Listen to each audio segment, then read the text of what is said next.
I'm inside the shrine, no? Dito sa Simala Shrine. So, dito sa loob, if you want to enter, no? Magtanggal ka ng sapatos mo. Nandiyan yung mga shoes. Baba. No, but dito sumilip na ako. I was asking the guard kanina. Museum to. No? So this area, pasok ka dyan na area. No? So if you want, parang may mga request ka kung if it will be granted.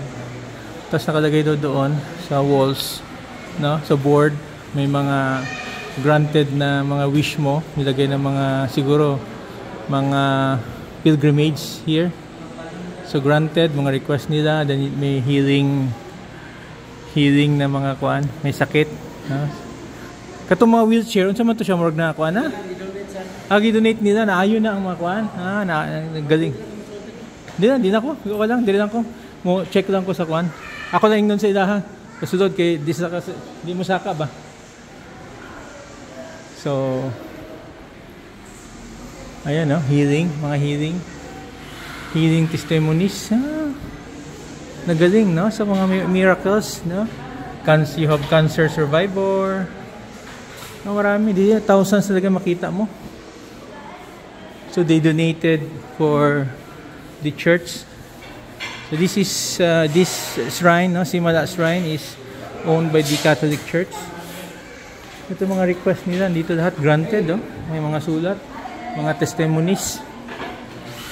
But when you go out, dito rin may mga stalls din for sale na mga crucifix, na mga ano to, what you call this, mga statues, no? So naging pan na rin siya, no? Being operated, siguro you have mga private na businessmen operating it. Yan. Mga gusto mong bilhin na mga Catholic na mga, how do you call this, artifacts, no? Or yan, mga crucifix. Sa outside you have yung ano to, ito, candles, but for expansion pa yung ano to, yung venue. Palaki pa siya, massive talagang ginawa dito, no? For expansion pa dito na side. I think up to this side lang, no, na area. Ayan. So ano makita mo dito, no? Mga angels, mga dito rin, eh. Ayan, shrines, no? Catholic shrines, maganda na rin kasi yung ibang religion, they have a lot of mga temples, no? It's high time for, especially in the Philippines, no? We are a country with the majority are Catholics. Ganun na rin tong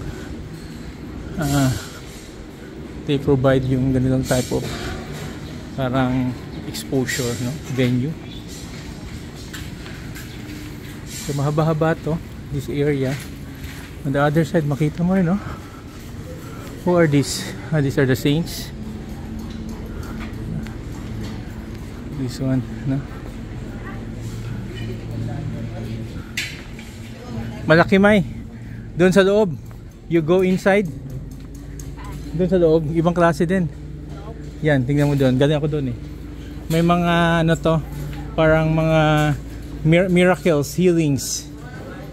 Nagbibenta din sila.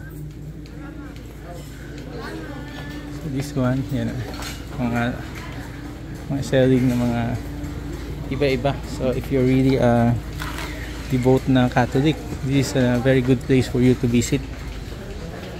One of a kind here in the Philippines. No, lahat ng mga, so may Mama Mary of Lindogon. Lindogon is a place.